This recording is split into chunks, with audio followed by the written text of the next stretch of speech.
Hello and welcome to my video on simulating a disability. The disability that I chose to simulate was blindness, and in order to do this I used a scarf to blindfold myself.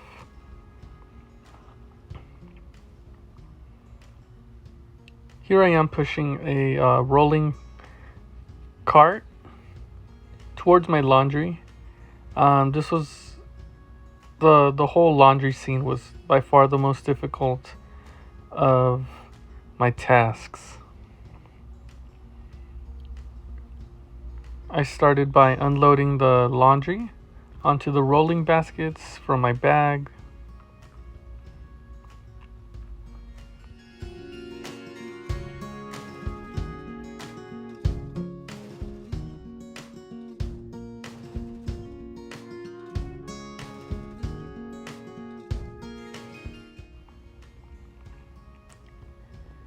Here, I used the wall of dryers to guide myself to the large washer at the end of the laundromat.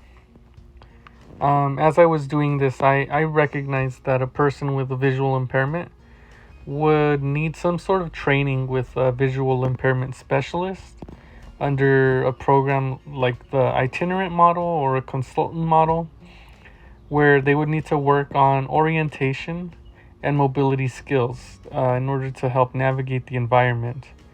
Like, for example, I use the wall of dryers to guide myself. A visual impairment specialist can help to train the number of steps it takes to reach the washer or count the number of dryers on the wall.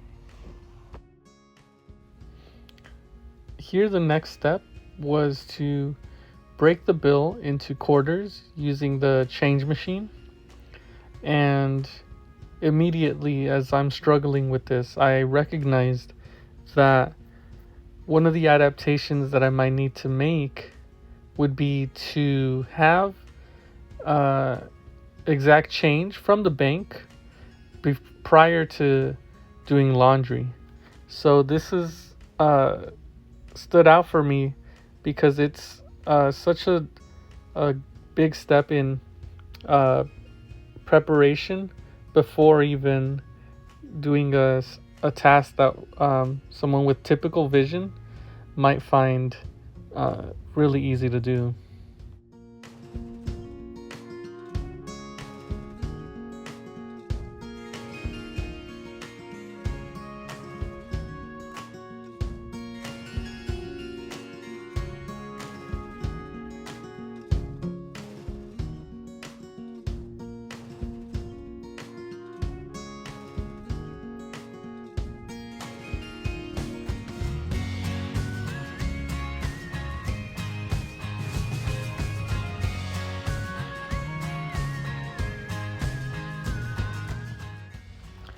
Here you can see that I'm walking my detergent and fabric softener over to the washing machines. I was, of course, familiar with which ones I had in my hand because prior to starting with the blindfold, I had brought the items in from my car. I recognized that one of the adaptations someone with a visual impairment might want to make would be to have a textured tape on the containers, or even have a prepackaged fabric softener and detergent in some sort of container, a smaller container that's measured out exactly for the load that I'm going to be doing for laundry. As you could see, I was also struggling to put the exact change in the machine. I had asked my friend that was recording how much the machine took. Another bit of training or familiarization one might need is to know the amount of money required for each machine, the duration of their cycles, and the location of the buttons and the slots for the detergent and fabric softener. Because I'm familiar, I was able to feel around for the slots on the top and thus pour them in. But for somebody that might be new to this laundromat, new to a laundromat, public laundromat setting, this would be very difficult.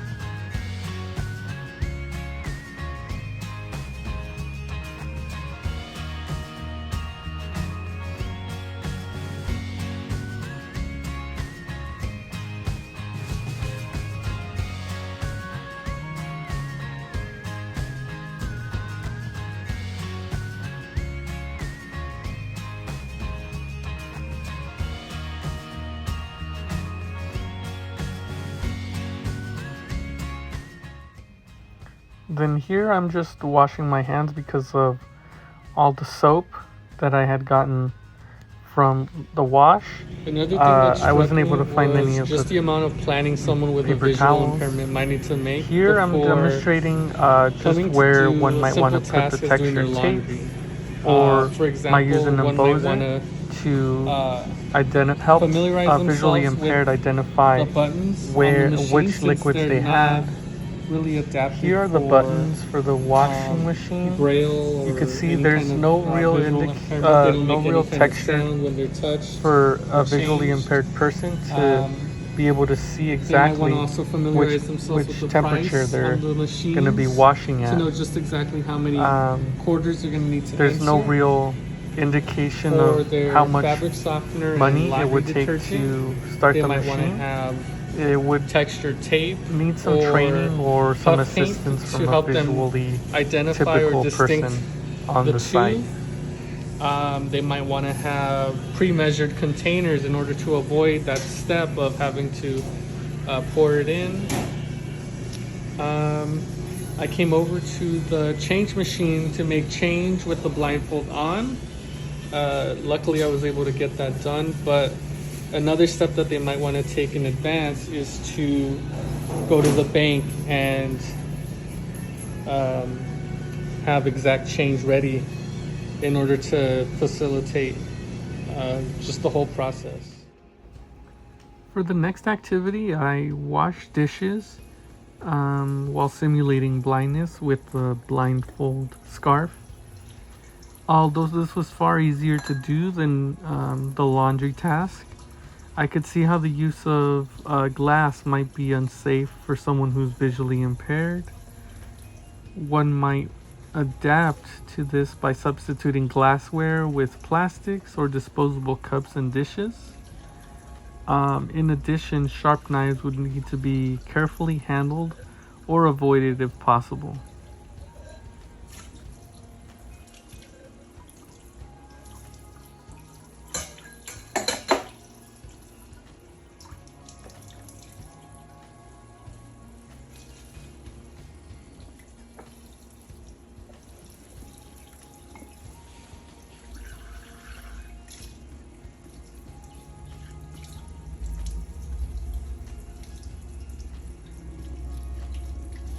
In order for someone with a visual impairment to complete this task more independently, they would need the required items within arm's reach and highly organized in order to avoid having to move around the kitchen for any extra steps that would be unnecessary and would might make it unsafe for the individual.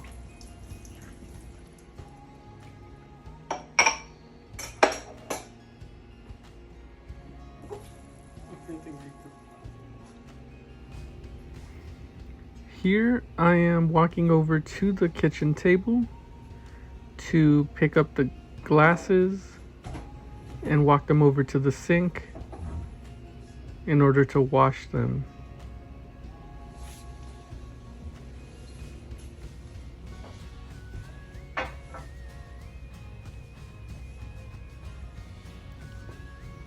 I wanted to show this step because here it may not be completely clear, but where I used my hands to navigate by touch, I nearly touched the blade of a knife that was out in the open. Having blades out in the open like that would be a hazard for a person who is visually impaired. That would definitely need some training with a visual impairment specialist to offer layouts for the environment that would minimize that risk, that would ensure that items like that a visually typical person might see and avoid normally, someone with a visual impairment would have that extra step of training in order to avoid any kinds of injuries.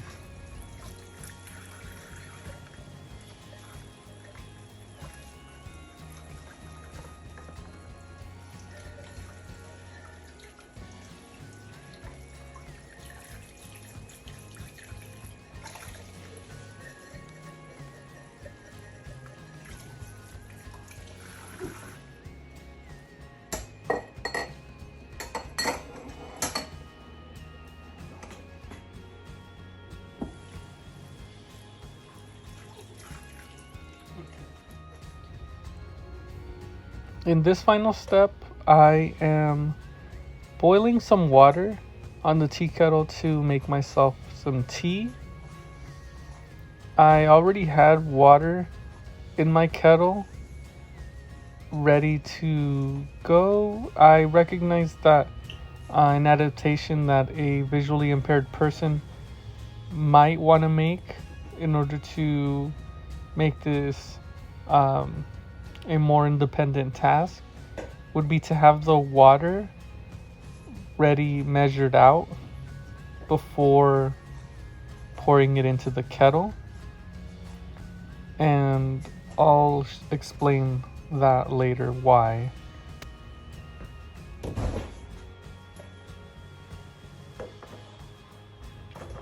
As I was rewatching this, I was much more aware of how visually convenient the maker of the kettle made this. I mean, the kettle itself lights up when it's heating up, and it'll turn off once the water is done boiling. And although it does make a small clicking sound when it's ready, it's not very audible. Someone with a visual impairment might want to consider a different kettle that has a louder, more audible cue to signal when the water's finished boiling.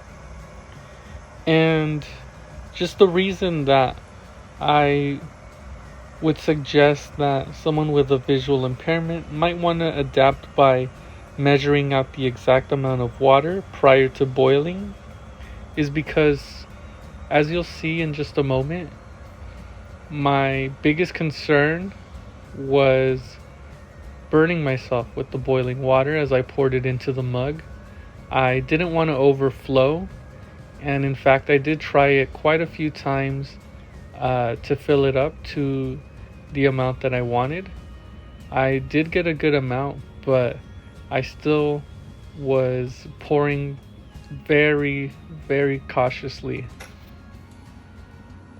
In conclusion, what stood out most to me about simulating blindness was the extensive need for preparation before completing these daily activities that someone with typical vision completes with ease.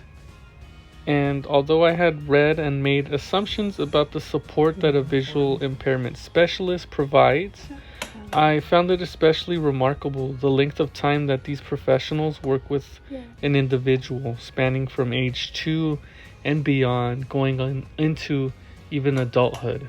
And I just found that amazing and really worth giving a lot more praise than I had before.